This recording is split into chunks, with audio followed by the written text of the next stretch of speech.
Ghosting someone is easy when you're sure you'll never see them again. That's what I told myself when I stopped replying to Ethan's text. No long explanation, no messy conversation, just silence. We had one night together, one really good night, and then I dipped. I was 25, emotionally unavailable, and terrified of getting close to someone who actually seemed to like me for more. So yeah, I ghosted him, and I moved on. Or at least I thought I did. 2 years later, I opened the door to my parents' house for Thanksgiving, already dreading the forced small talk and political arguments that came with every holiday, when my little sister bounded into the hallway with a huge grin. "Nick, you're finally here." She was glowing. I hadn't seen her that happy in years, and it kind of threw me. I was about to ask what had her so giddy when she stepped aside and said, "I want you to meet someone." And then I saw him. Ethan, looking every bit as good as I remembered, maybe better. He'd filled out a little more, had a sharper jawline now, and his eyes still had that warm brown softness that once made me weak in the knees. And the second our eyes met, I knew he recognized me. My stomach dropped. "This is Ethan," Mia said, beaming. "My boyfriend." I almost choked. "Boyfriend?" "Nice to meet you," Ethan said, sticking out his hand like we were strangers. His voice was calm. Too calm. I took it, shook it, and gave the best neutral smile I could manage. "You too," Mia kept chatting, oblivious. I couldn't even hear what she was saying. Something about how they met at her coworker's birthday party, how he'd been volunteering at an animal shelter, how he'd made her lasagna on their third date, and she knew then that he was different. Different. I tried not to let that word hit me the way it did.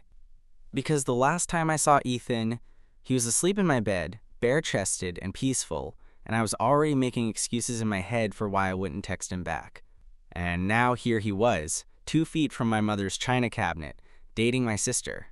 Mia led him into the living room, and I stood there in the hallway for a second, stunned.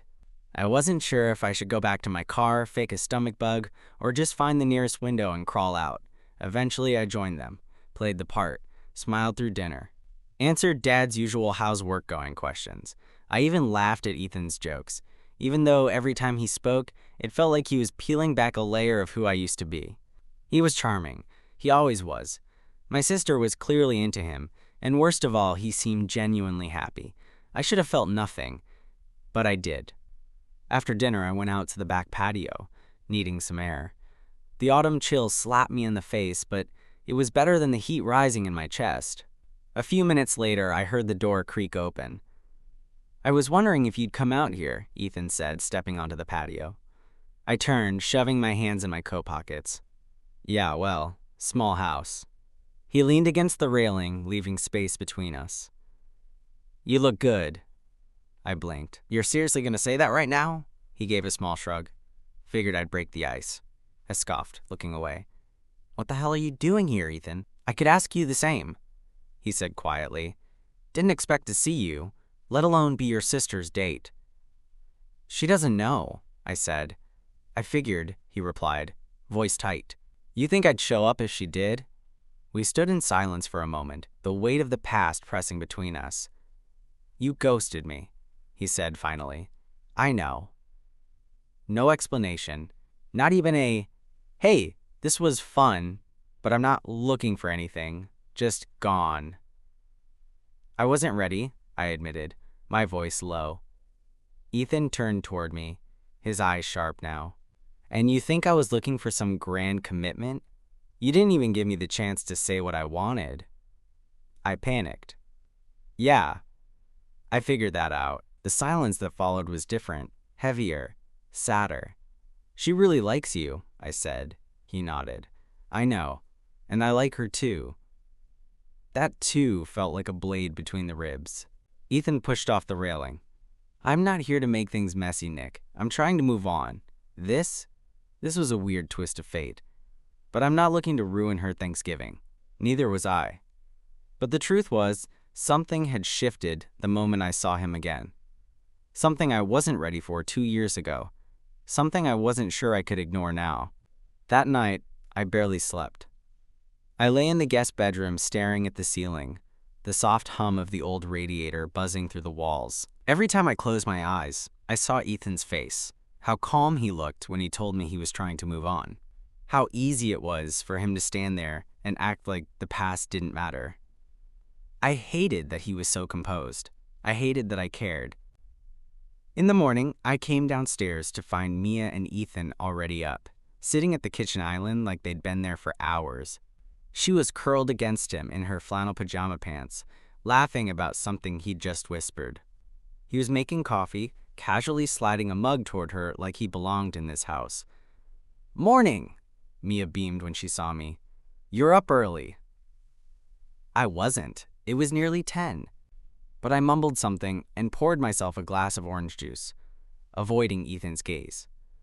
"Nick," she said, biting her lip a little, "would it be okay if we stayed an extra day?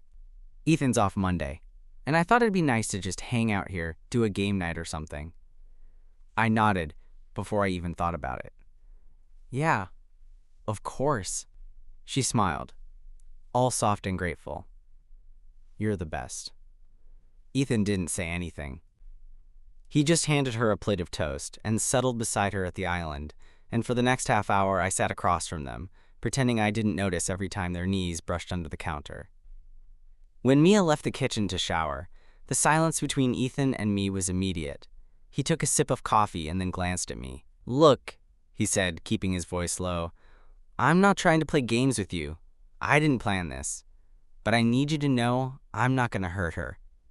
My jaw tightened. That's rich coming from the guy the first ghosted. Ethan tilted his head, not angry, just resigned.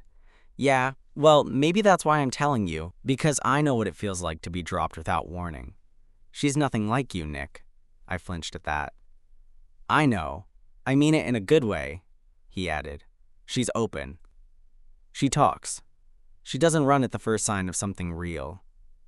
I stared down at the juice in my glass, watching the pulp swirl. "I get it," I said after a beat. "You like her.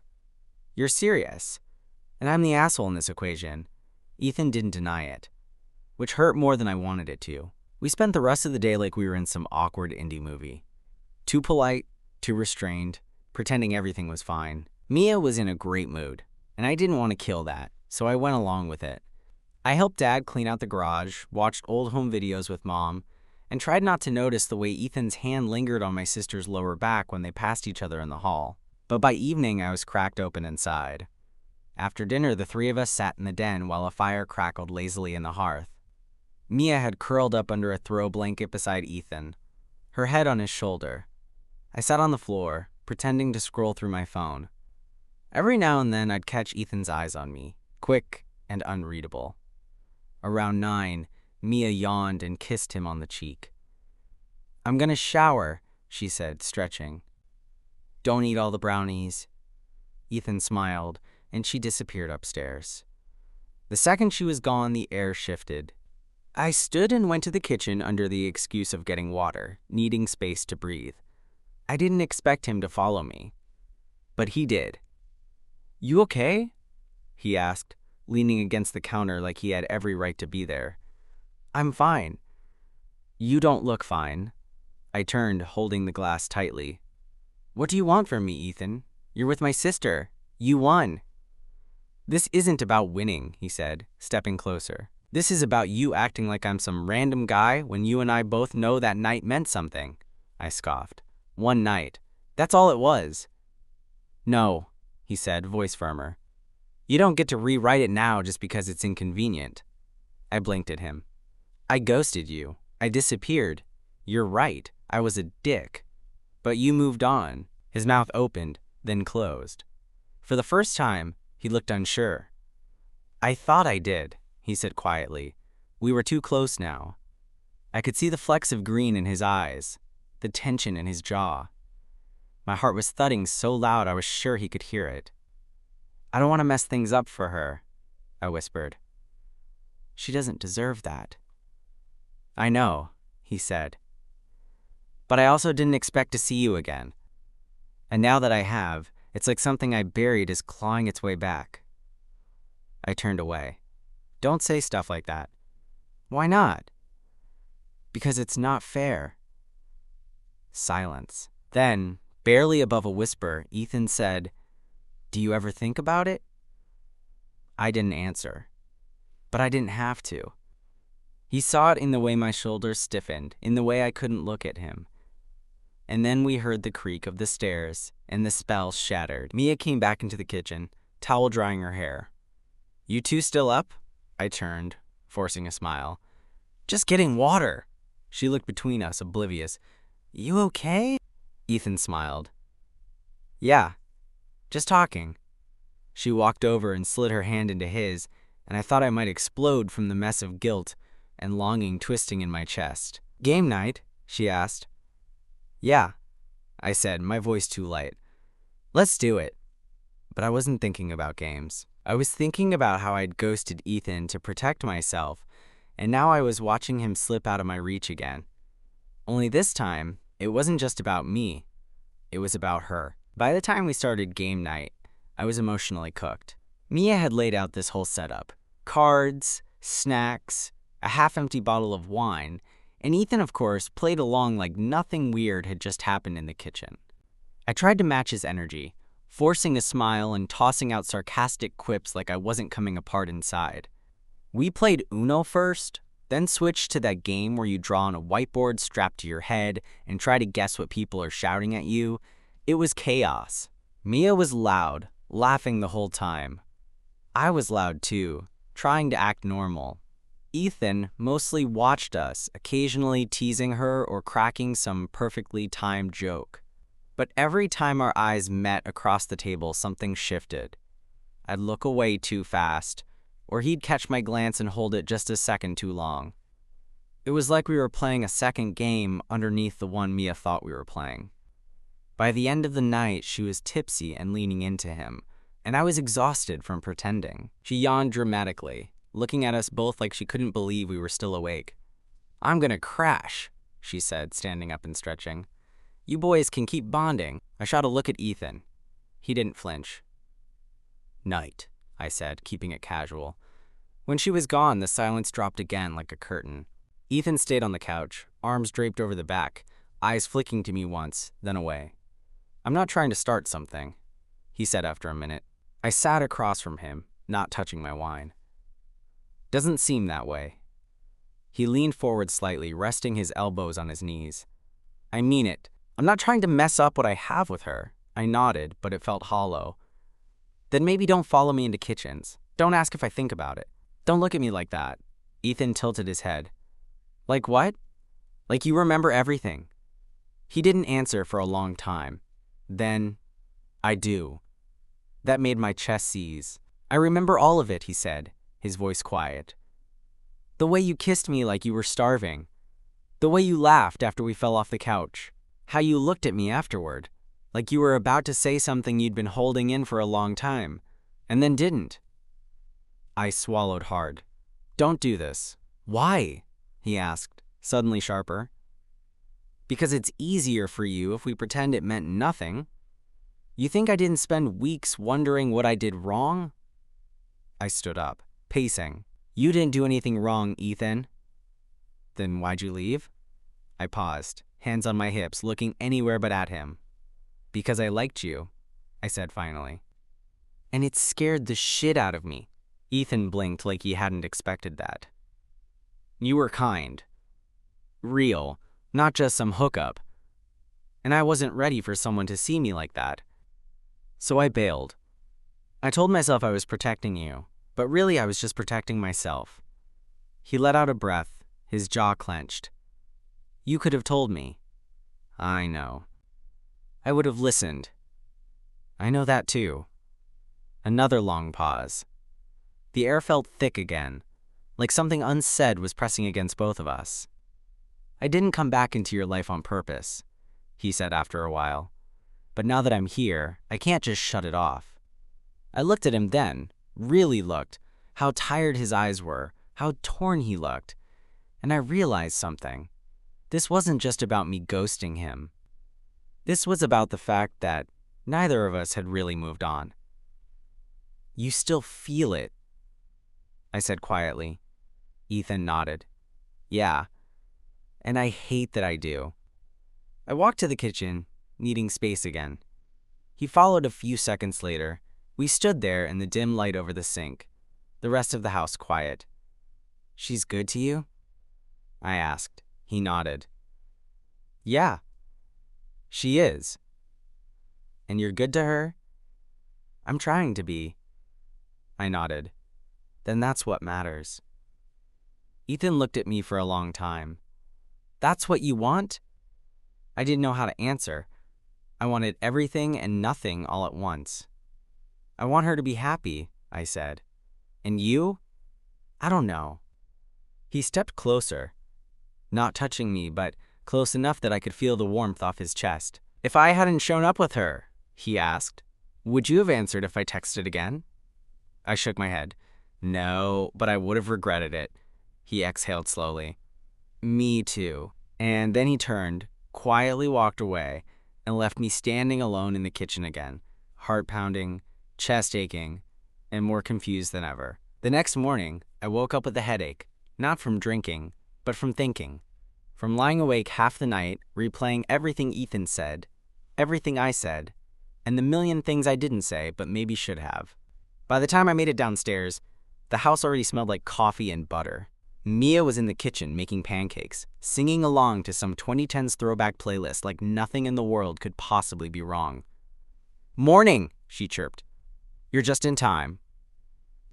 "Morning," I said, managing a small smile. Ethan was there too, of course, sitting at the table with a mug in hand. He looked up when I walked in but didn't say anything. No smile, no nod. Just a brief glance like we were two co-workers who once did it at the office Christmas party and were now pretending it never happened. Mia placed a stack of pancakes in front of him and kissed the top of his head. "Babe, can you pass me the syrup?" "Babe. God, I needed to get out of here." "Anyone want me to make eggs too?" she asked, totally in her element. "I'm good," Ethan and I said in unison. We paused. She didn't notice.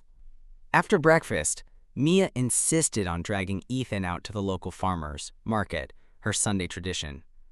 I could have gone with them. Should have, maybe, but I passed, claiming I needed to catch up on some emails. "Boring," she said, poking my shoulder before heading out the door. "We'll bring you back something good." And just like that, they were gone. I let out a breath I hadn't realized I was holding and collapsed onto the couch, staring at the ceiling like it might offer answers. Being alone in the house felt worse somehow. Too quiet, too easy to spiral. I ended up walking into the guest bathroom just to kill time, running the faucet for no reason. Then I caught a glimpse of myself in the mirror and winced. I looked like shit. When I heard the front door open a couple hours later, I braced myself for round two. But it wasn't Mia who walked in first. It was Ethan. Alone.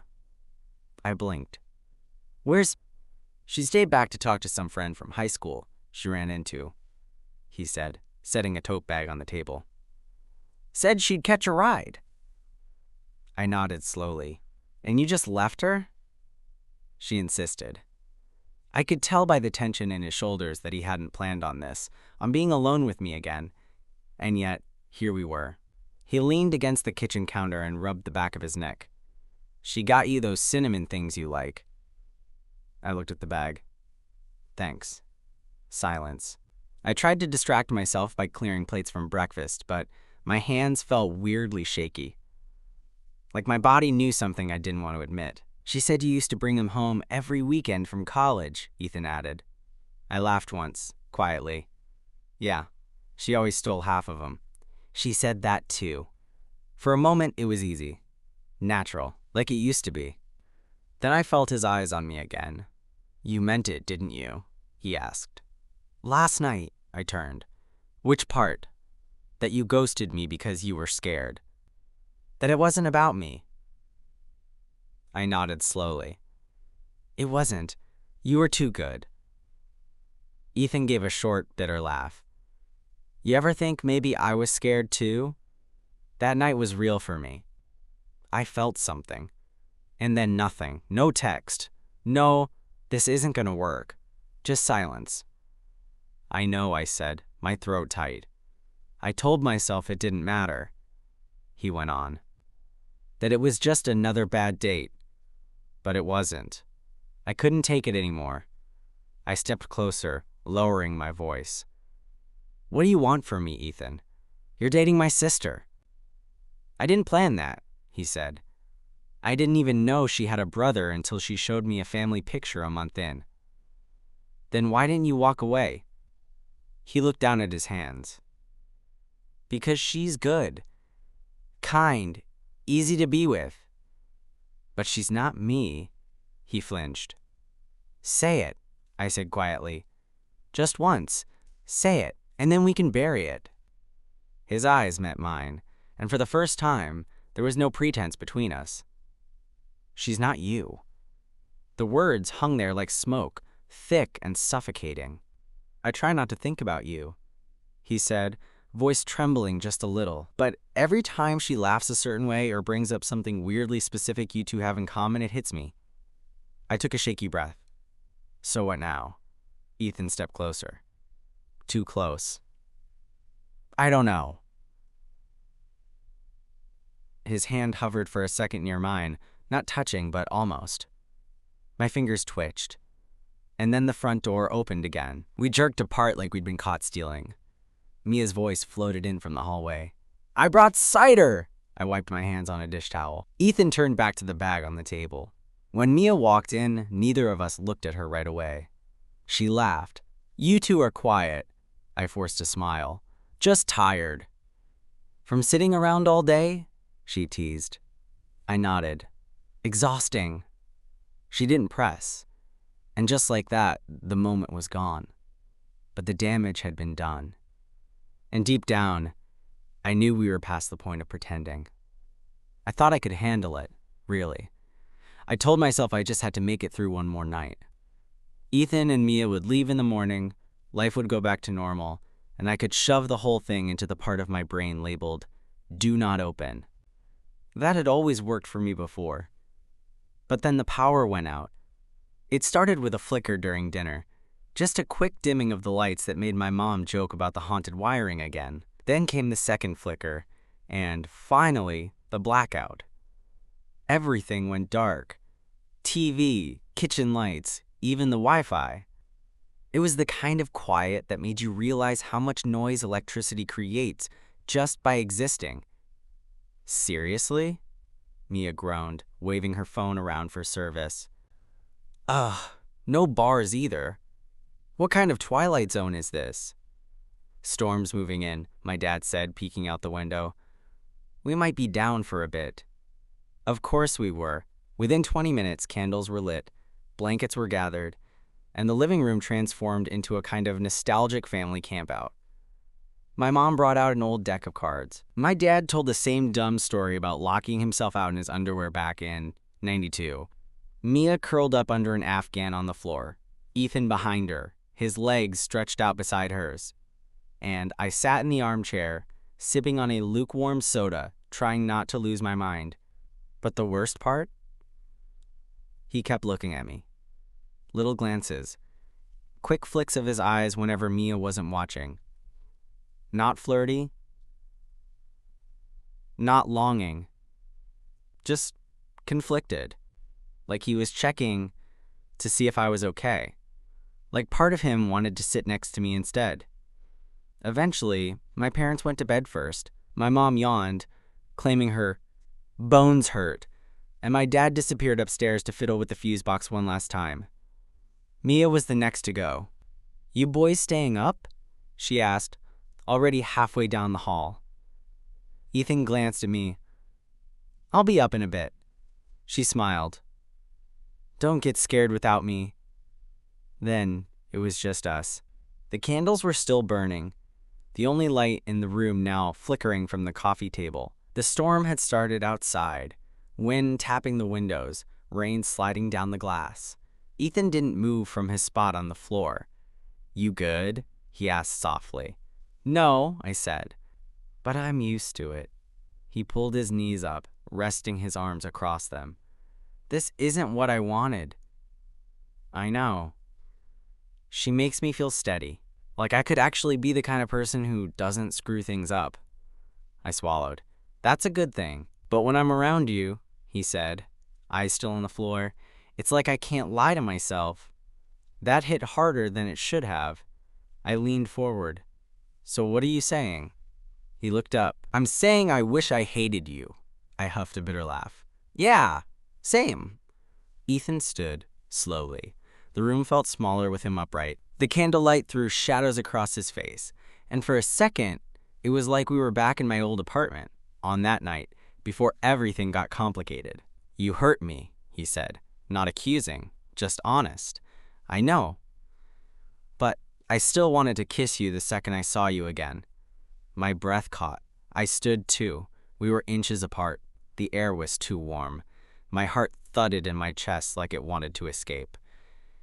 You can't say stuff like that, I whispered. Not when you're with her. I know, he said, but I'm not sure lying about it helps either. He took a slow step forward. I didn't move. I keep thinking, he said, that if you'd just said something back then, just one honest thing, I would have stayed. I wasn't ready to be honest, I said. And now? I looked at him. Now I don't know what I'm supposed to want. He leaned in slightly.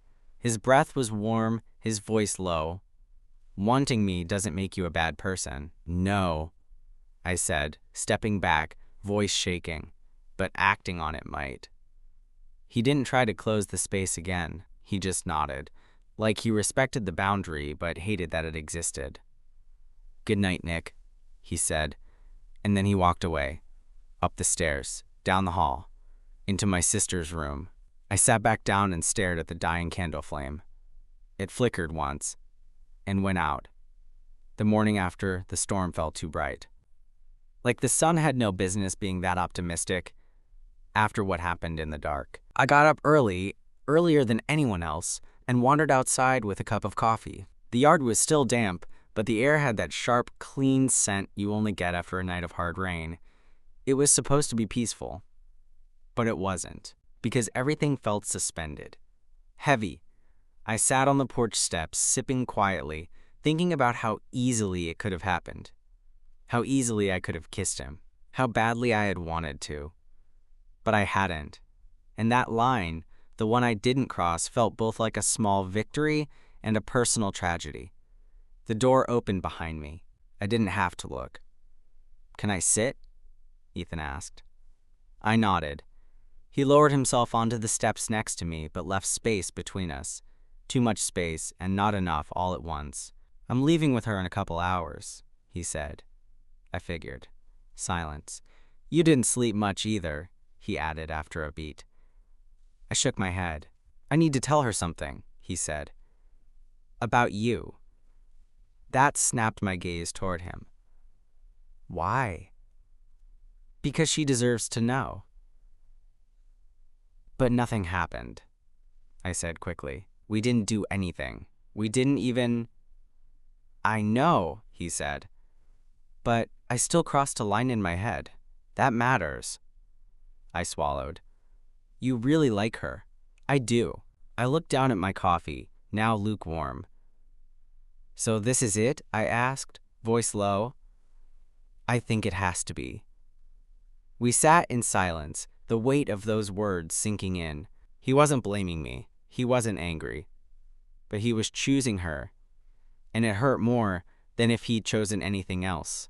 I want to believe, he said, almost to himself, that we met at the wrong time, that if things were different... I nodded. Yeah, but I also think part of me will always wonder if the version of you I met that night could have been someone I loved. I didn't respond. Couldn't. Ethan stood, brushed off his jeans and looked down at me. You don't have to be scared forever, Nick. Then he walked back inside. I stayed on the porch for another hour. Eventually, Mia came out carrying 2 travel mugs and a duffel bag slung over her shoulder. She was glowing again, but there was something tighter in her smile. You gonna say bye? She asked. I stood and nodded. Of course. She handed me one of the mugs. For the road, she said with a little laugh. Well, for our road. Ethan stepped out a second later, bag over one shoulder, car keys in hand. His expression was unreadable. I hugged her first, squeezing a little too tightly. "Thanks for coming," she said into my shoulder. "Thanks for bringing him," I said back. She pulled away and smiled. Ethan stepped up then. He held out his hand. We both knew it was for show. I shook it. His grip lingered for half a second longer than it should have. Then he turned, walked her to the car, loaded their stuff in, and pulled out of the driveway like nothing had ever happened. Like he hadn't once slept in my bed. Like I hadn't broken something in him years ago. Like I hadn't almost done it again. I stood there long after the taillights disappeared. Because the truth was, I hadn't ghosted him just once. I'd done it again, just in a different way, and this time it felt permanent. A week passed. Then another. And life didn't fall apart the way I thought it might. I went back to work, answered emails, folded laundry, made coffee, fed the cat. The everyday stuff kept happening, like some cosmic joke, like the universe didn't care that something had shifted inside me and left a hollow space behind. Mia texted now and then. Memes, mostly. The kind of things that meant, "I'm thinking about you," without saying it out loud. I responded in kind. We didn't talk about Ethan. Neither of us brought it up. But I knew she knew something. She wasn't stupid. I wondered if he told her everything. Or just enough. I imagined him sitting in her car, hands on the wheel, heart in his throat, trying to explain that he'd had a past with her brother he hadn't expected to resurface. I imagined her quiet, then angry, then quiet again. I imagined her choosing to forgive him. I hope she did. Because she deserved something stable. And maybe, in some twisted way, Ethan and I crashing back into each other's orbit was the final thing he needed to know who he really wanted. It wasn't me, but I wanted it to be. One night, I opened the chat we'd had all those years ago, the old thread on my phone. His last message was still there, a green bubble that read, "Hey, last night meant a lot to me. Just wanted to say that. Hope you're good." Unanswered. I typed something now, stared at the blinking cursor. Then I deleted it. Because it wasn't about getting closure anymore. It was about knowing that some mistakes don't get fixed. Some people don't come back. And sometimes, the kindest thing you can do for someone you hurt is let them go for good. But letting go doesn't mean forgetting. It means remembering differently. And so I let myself remember Ethan as he was that night. His laugh against my collarbone, the way his fingers brushed my wrist when he thought I was asleep, the way he kissed me like he hadn't been kissed like that in a long time. Not as a regret, not as a what if, but as a moment that changed me even if it didn't last.